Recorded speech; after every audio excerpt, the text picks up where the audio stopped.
સાબરકાંઠાના ખેડબ્રહ્મા ખાતે મુખ્યમંત્રી શ્રી ભૂપેન્દ્રભાઈ પટેલના અધ્યક્ષતામાં રાજ્યકક્ષાનો વિશ્વ આદિવાસી દિવસ ઉજવાયો।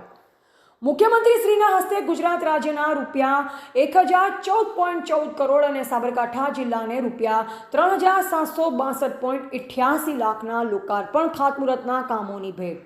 સાબરકાંઠા જિલ્લામાં મુખ્યમંત્રી શ્રી ભૂપેન્દ્રભાઈ પટેલની અધ્યક્ષતામાં રાજ્યકક્ષાનો વિશ્વ આદિવાસી દિવસ આર્ડેક્ટા ઇન્સ્ટિટ્યૂટ નવી મેત્રાલ ખેડબ્રહ્મા ખાતે ધામધૂમથી ઉજવવામાં આવ્યો।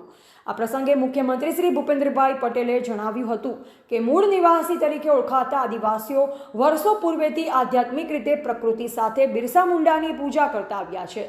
આ પ્રસંગે આદિજાતિ વિકાસ અને શિક્ષણ મંત્રી શ્રી કુબેરભાઈ ડિંડોરે પ્રાસંગિક પ્રવચનમાં જણાવ્યું હતું કે વડાપ્રધાન શ્રી નરેન્દ્રભાઈ મોદી દ્વારા આદિજાતિ વિકાસને વેગ મળ્યો છે અને મેડિકલ એન્જિનિયરિંગ માટે કોચિંગની સુવિધા ઊભી થતાં આદિજાતિ વિદ્યાર્થીઓ આજે મેડિકલ અને એન્જિનિયરિંગનું શિક્ષણ લઈ રહ્યા છે।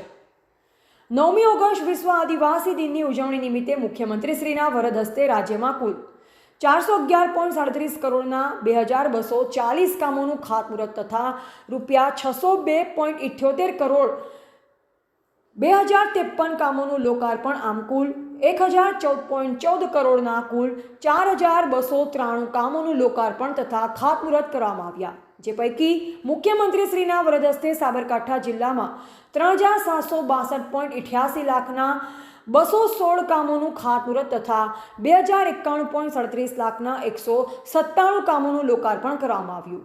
તેમજ વિવિધ વિભાગના 7618 લાભાર્થીઓને ₹4682 લાખના વ્યક્તિગત લાભો આપવામાં આવ્યા। વિશ્વ આદિવાસી દિવસે આદિવાસી સમુદાયના વિદ્યાર્થીઓએ પરંપરાગત સાંસ્કૃતિક નૃત્ય રજૂ કર્યા। કાર્યક્રમમાં મુખ્યમંત્રીના હસ્તે વિસ્તારના બાળકના હસ્તે લખાયેલ કાવ્યગ્રંથનું વિમોચન કર્યું હતું। આ પ્રસંગે જિલ્લા પંચાયત પ્રમુખ શ્રીમતી ભારતીબેન પટેલ, હિંમતનગર ધારાસભ્ય શ્રી વીડી ઝાલા, સભ્ય શ્રી રમણલાલ વોરા, પ્રાંતિજ ધારાસભ્ય શ્રી ગજેન્દ્રસિંહ પરમાર, અધિક મુખ્ય સચિવ Shri GP Gupta, range IG Shri Virendrasinh Yadav, Sabarkantha collector Shri Naimesh Dave, જિલ્લા વિકાસ અધિકારી શ્રી હર્ષદ વોરા, જિલ્લા પોલીસ વડા શ્રી વિજય પટેલ, પ્રયોજના વહીવટદાર શ્રી વિશાલ સક્સેના તેમજ જિલ્લાના અધિકારીઓ ઉપસ્થિત રહ્યા હતા। રિપોર્ટર સૈયદ સોયબ, સંબંધ ભારત ન્યૂઝ, સાબરકાંઠા।